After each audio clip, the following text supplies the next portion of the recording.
everyone. I hope you are doing well.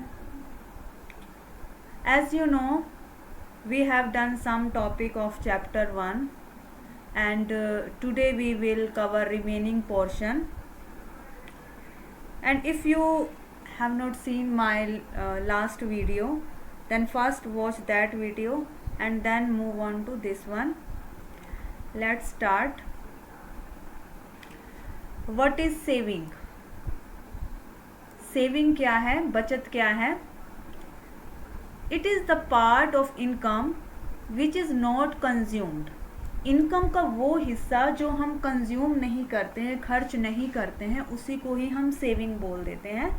Let's say कि मेरी income 50,000 है, ठीक है, और उसमें से मैंने 30 कंज्यूम कर लिया है. तो जो मेरी इनकम का जो 20 था ना, 30 तो मैंने कंज्यूम कर लिया, बाकी जो 20,000 है वो मैंने सेव करके रख लिया. यानी कि इनकम का वो हिस्सा जो मैंने कंज्यूम नहीं किया है उसी को ही हम सेविंग बोलते हैं. It is an act of abstinence from the consumption. Means consumption में से जो चीज़ हम बचा लेते हैं, जिसको हम कंज्यूम नहीं करते हैं, यानी कि कंजप्शन का त्याग करना, उसको फोरगोन करना, वही हमारा सेविंग कहलाता है.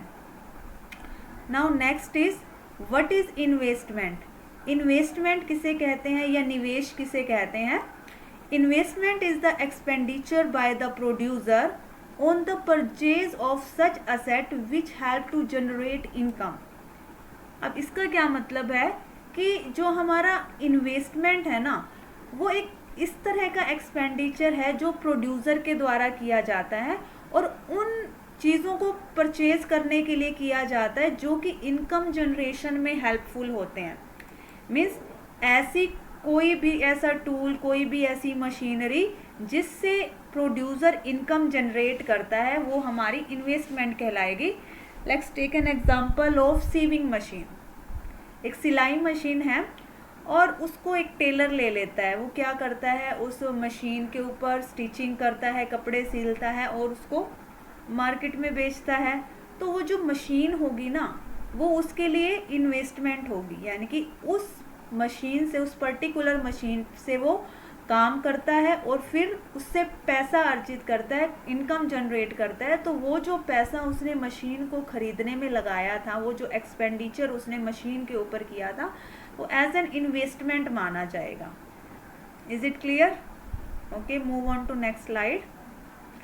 What is economic activity. Economic activity क्या होती है हमारी? इसको हम हिंदी में बोले तो आर्थिक क्रिया भी बोलते हैं. तो नाम ही सजेस्ट कर रहा है इकोनॉमिक एक्टिविटी. जो भी हम इनकम से रिलेटेड एक्टिविटी करते हैं वो हमारी इकोनॉमिक एक्टिविटी होती है. Economic activity is the activity of making, providing, purchasing और सेलिंग गुड्स और सर्विसेज. यानी कि गुड्स और सर्विसेज को खरीदना, बेचना, प्रोवाइड कराना, बनाना, ये सारी की सारी एक्टिविटीज़ जो है वो इकोनॉमिक एक्टिविटीज़ के अंतर्गत ही आती हैं. Any action that involve producing, distributing और कंज्यूमिंग प्रोडक्ट्स और services is an economic activity. Again वही बात कह रखी है कि ऐसी सारी की सारी क्रियाएं, ऑल एक्शन जो भी इन्वॉल्व है प्रोड्यूसिंग में, डिस्ट्रीब्यूटिंग में या कंज्यूमिंग में, और ये जो कंजप्शन है हमारा प्रोडक्ट से रिलेटेड भी हो सकता है, हमारी सर्विसेज से रिलेटेड भी हो सकता है. तो सारे के सारी जो एक्टिविटीज़ हैं, जो सारे के सारे एक्शंस हैं, वो इसी के अंदर, इकोनॉमिक एक्टिविटी के अंदर इंक्लूड होते हैं. Move on to next slide. What is economic problem.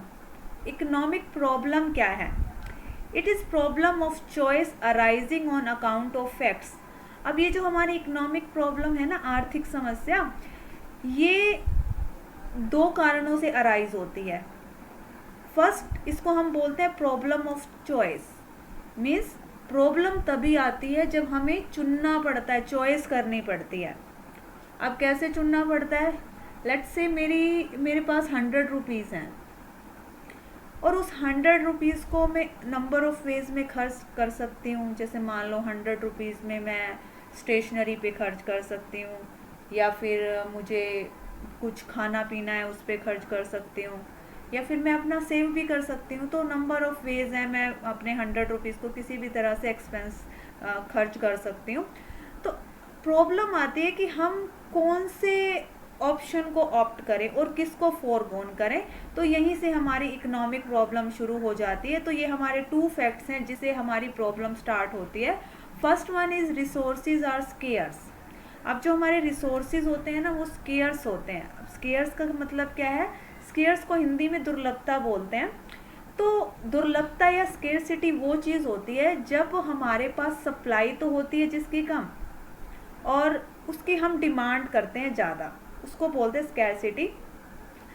Example के तौर पे हम लेते हैं मनी। मनी क्या है? हमारे लिए स्केयर रिसोर्स है। स्केयर्स रिसोर्स किस तरह से है कि हम चाहते हैं, हम डिमांड करते हैं हमारे पास मनी हो, पॉकेट फुल मनी हो, बट रियलिटी में हमारे पास इतना होता नहीं है। तो हम डिमांड तो ज़्यादा करते हैं बट उसकी सप्लाई कम है। तो इसीलिए जहाँ पर हमारे रिसोर्सेज स्केयर्स हो जाते हैं ना, वहीं पर हमारी समस्या उत्पन्न हो जाती है, हमारी प्रॉब्लम अराइज हो जाती है। सेकंड है हमारा अल्टरनेटिव यूजेस।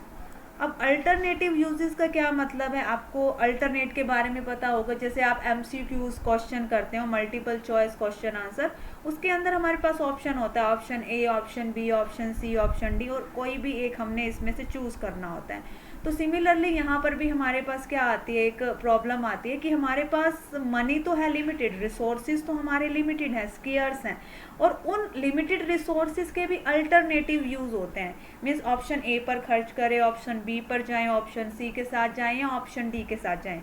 अगर हमने एक ऑप्शन को चुना, बाकी 3 को हमें फोरगोन करना पड़ेगा।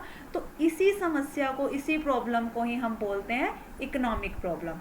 It means economic problem related with resources of scarcity and alternative uses, and it is the problem of choice. Okay, move on to next slide. Different component of economics. There are 3 different component in economics. First one is consumption, second one is production, and third one is distribution. Let's discuss one by one. Okay, what do you mean by consumption? I have already told you, using of goods for satisfying human needs is called consumption. जब भी हम goods का use करते हैं अपनी wants को satisfy करने के लिए, अपनी आवश्यकताओं को संतुष्ट करने के लिए, उसी को ही हम कंजप्शन बोल देते हैं, उसी को ही हम उपभोग बोल देते हैं। Next one is production. Production means adding और increasing the utility of the commodity is known as production. Means production की प्रोसेस हमने की थी, उसके अंदर हम क्या करते थे, रॉ मटेरियल को कन्वर्ट करते थे फिनिश्ड गुड्स में। तो यहाँ पर भी वही कह रखा है कि जो प्रोडक्शन है ना, उसके अंदर हम क्या करते हैं, किसी भी कमोडिटी की जो यूटिलिटी वैल्यू है उसको इंक्रीज कर देते हैं। यूटिलिटी वैल्यू मीन्स उसके अंदर जो इनहेरेंट पावर होती है उसको हम इंक्रीज कर देते हैं और वो पहले से ज़्यादा यूजफुल हो जाते हैं। तो प्रोडक्शन की प्रोसेस के अंदर यही काम होता है कि रॉ मटेरियल से हम किस तरह से फिनिश्ड गुड्स को तैयार करते हैं। तो ये भी हमारी इकोनॉमिक्स के अंदर आता है। Third one is distribution and very important term. Distribution as नाम सजेस्ट डिस्ट्रीब्यूट करना, है ना। It means the distribution of national income और the total income.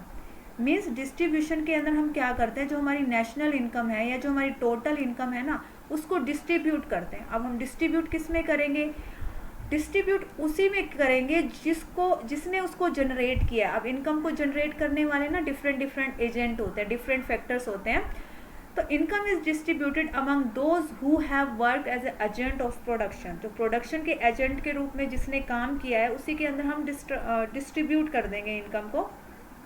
Here are example like agents या फैक्टर ऑफ प्रोडक्शन कौन कौन से होते हैं, लेबर हो सकता है, लैंड हो सकती है, it may be capital and entrepreneur also. अब क्या होता है, जो हमारा लेबर होता है ना, उस लेबर को उसके काम के बदले में हम क्या दे सकते हैं, या तो उसको वेजेस के रूप में पैसा डिस्ट्रीब्यूट कर देंगे या फिर उसको सैलरीज के रूप में पैसा डिस्ट्रीब्यूट कर देंगे। इसी तरह से जो लैंड है, अब लैंड को यूज़ करने के बदले में हम क्या पे करते हैं, हम रेंट पे करते हैं। लाइकवाइज कैपिटल है, कैपिटल अगर हमने किसी से उधार लिया है, किसी से पैसा उठाया है तो हम उसको इंटरेस्ट पे करेंगे। इसी तरह से जो एंटरप्रेन्योर है, अब एंटरप्रेन्योर क्या होता है, एंटरप्रेन्योर एक वो पर्सन होता है जो रिस्क टेकर होता है, रिस्क लेता है।